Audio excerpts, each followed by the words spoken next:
Welcome back to the greatest knockout series in YouTube history. Punches that will never be forgotten.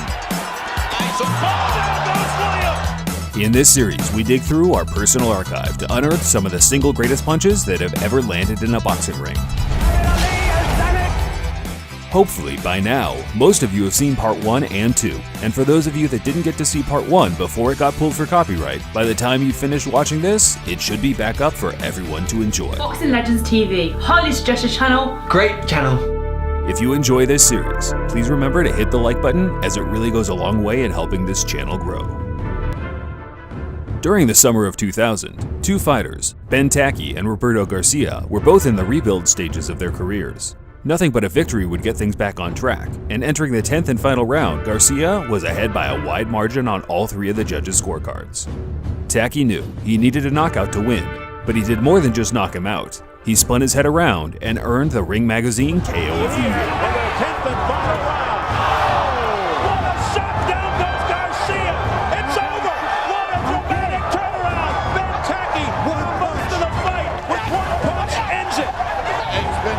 I've seen a guy so thoroughly beaten come back and finish the fight with one punch. Like a Hollywood script. When Evander Holyfield ventured to the heavyweight division in the late 80s, he had some huge boots to fill. I realized that eventually I was going to fight Mike. He's the only person that I watched always fight. The former cruiserweight champion ran through his first 6 opponents with ease, and when he met the Mike Tyson conqueror, James Buster Douglas, for his first world title shot, he ended him swiftly with a perfectly timed straight right counter. What a shot by Evander Holyfield! It was a twisting right, and down went Douglas. In the long list of videos from my channel, I think this might be the very first time putting together some Butterbean footage. You're tough, I'm tough, it's gonna be a hell of a fight. Butterbean was pretty much a freak show in sports entertainment. He competed in boxing, kickboxing, MMA, and even WWE events. There was a small period of time in the late 90s where the WWE actually featured real boxing on their shows after the fallout of Iron Mike. And it was here where Butterbean landed one of the most savage overhand rights you'll ever see on the unfortunate Bart Gunn. Butterbean! If I were you, Bart, I'd go for a takedown! 27 seconds left. Oh, there's the right hand, folks. It's over. Goodbye. It's over.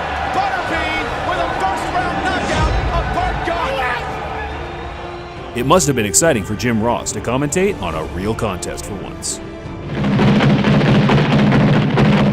During the fallout of the heavyweight champion Rocky Marciano in the mid-50s, a new face emerged, one who appeared much faster and visibly skilled than anyone before him, Floyd Patterson. Wow. In 1956, Patterson became the youngest heavyweight champion of all time at 21 and held that record for 30 years before Mike Tyson broke it. However, Patterson's journey as a champion came to a halt when he was beaten up and brutalized by the heavy-handed and undefeated Ingemar Johansson in 1959. The rematch was scheduled a year later, and the bookmakers rightfully had Patterson as an underdog going in. But he got his revenge, and he got it in brutal style. No, I specifically didn't want to do that. I didn't want to make any mistakes in this fight. So I didn't want to give anyone a chance to say that I was a dirty fighter or anything else. Floyd Mayweather has never been known for having concussive punching power, and it's mainly due to his hands slowly breaking down over a long and prosperous career. But he shocked the boxing world in 2007 when he matched up with the 43-0 ultra-aggressive Ricky the Hitman Hatton. Hatton tried his best to rough up Floyd for the early rounds, but it didn't faze Floyd, and in round 10 he set the perfect trap for the check hook.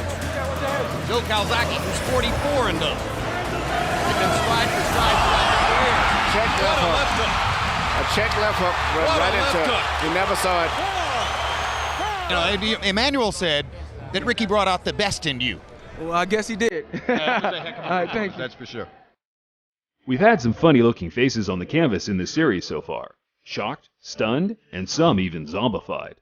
Anders Eklund also fits well in this category after taking a brutal overhand right from Tim Witherspoon in their 1989 clash. Not small. He's 6'3", 231 pounds. Oh, big right! There goes Eklund!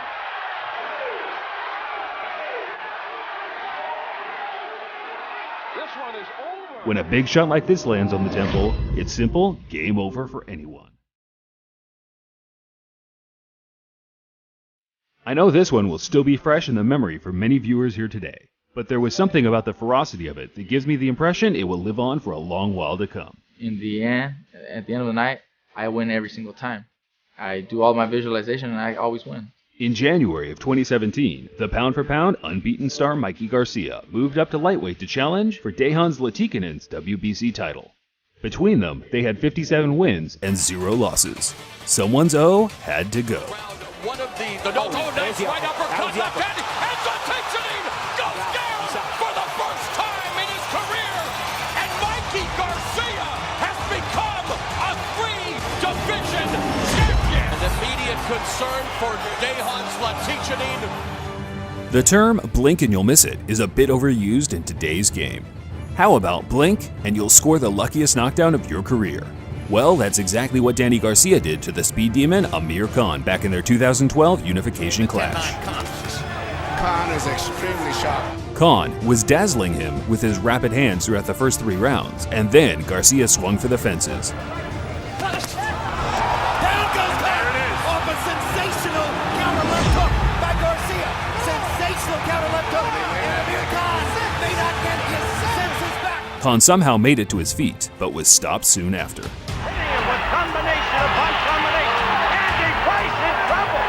Sugar Ray Leonard was a phenom in his prime, and don't let anyone tell you otherwise. Sugar Ray, look at those hands. The unending combination. Pound for pound, one of the fastest boxers ever. But unlike a lot of other quick-fisted fighters, Leonard used to put a lot of weight behind his shots. Perhaps none landed better in his entire career than when he nearly took Dave Boy Green's head clean off in their welterweight title bout in 1980.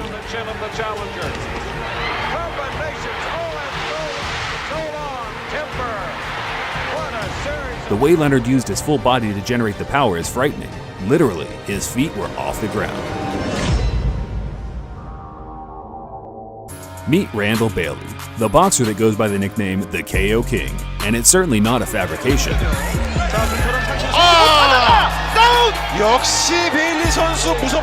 With 39 knockouts in his 46 wins, I think it's fair to say he is one of the most underrated punchers of the modern game. And here are my picks for his top 3 KO's. Enjoy.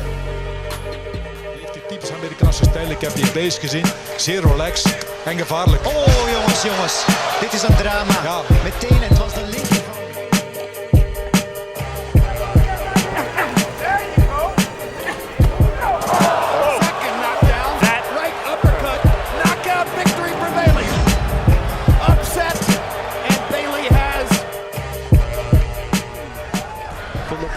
Represents danger to him. There it is again!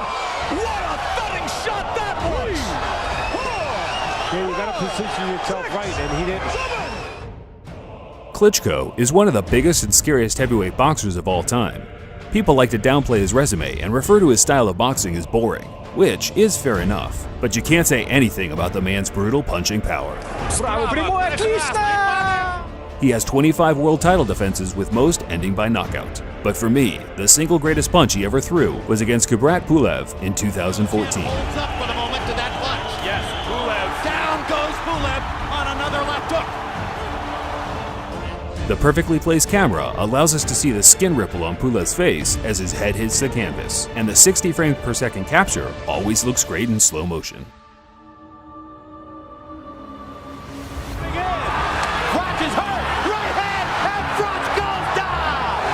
Has anyone ever wondered what happened to Jermaine Taylor?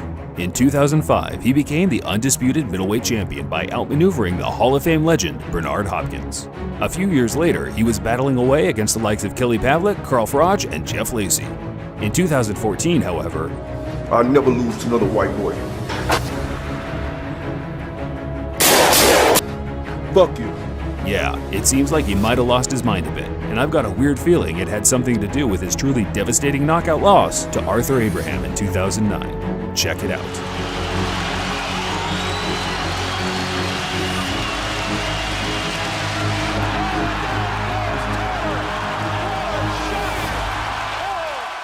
Just in case you didn't hear it, listen closely to the horrifying noise coming from Taylor as he lays on the ground.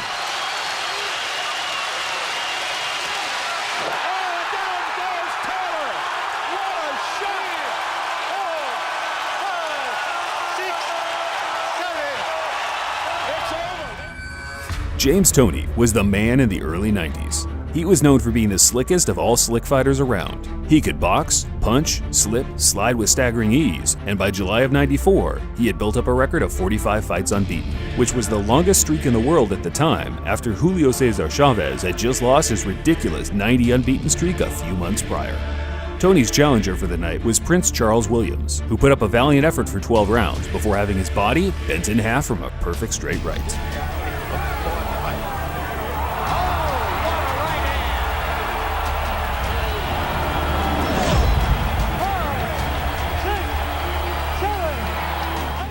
The 2003 toe-to-toe thriller between Rocky Juarez and Antonio Diaz had everything a fight fan could ask for. Controversy, blood, an enormous amount of punches landed, and to top it off, a jaw-dropping knockout of the year by the trailing Rocky.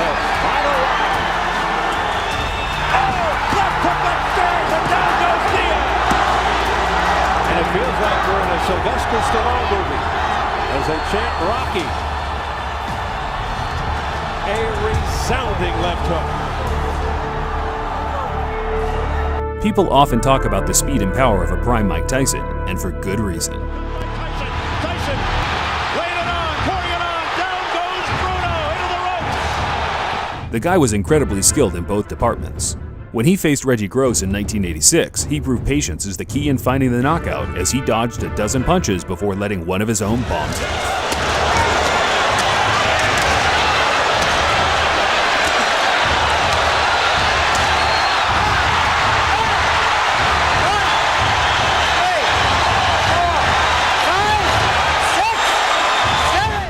I only found out about this knockout recently while researching for one of my videos, and there is no better feeling than finding a hidden gem like this. Check out this brutal one-punch knockout upset from Darnell Wilson on David Rodriguez from their 2013 Rodriguez has never lost. 36-0 in his career. It's all over. This fight's over. Wilson has knocked him out. Fight's over. 10 seconds left. Darnell Wilson. Wow. And the final round has knocked. There will always be a divide between the fans on which fighter throws the best left hook in boxing history. Some say Mike Tyson, others say Joe Louis, but for me personally, it's between Joe Frazier or Tommy Morrison. These two knocked out too many men to name with a left hook, so here are my picks for the top 10 between them. It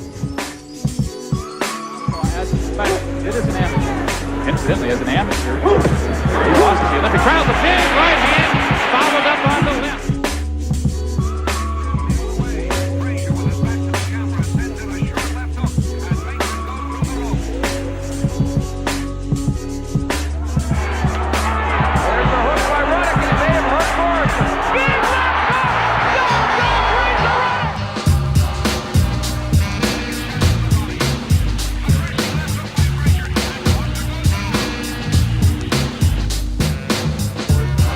The left, and I have to face the right hand. There's a left hand, Jake goes down and probably out. Close to exhaustion, and Frazier unfurls this left hook.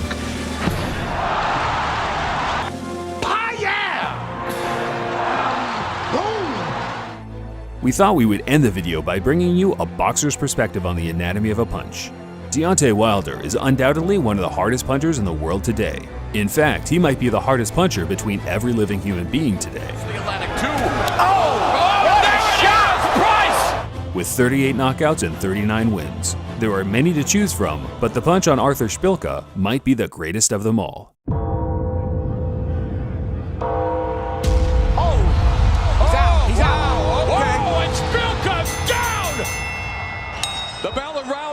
He did that same look that he'd been doing through the first round all the way to the 9th round. So I knew where his head was gonna be. So when I saw it, time he made that move, I was on it. When I hit him, it was so sharp on his chin. It was like slicing a thin piece of cheese. I barely felt anything. I felt the graze off it. I think personally I killed him 3 to 5 seconds. You know, I didn't see him breathing. His chest he wasn't inhaling, exhaling. I didn't see no movement with the chest. I think for 3 to 5 seconds of his life, I think he died. Yeah, we need immediate medical attention to Artur Szpilka.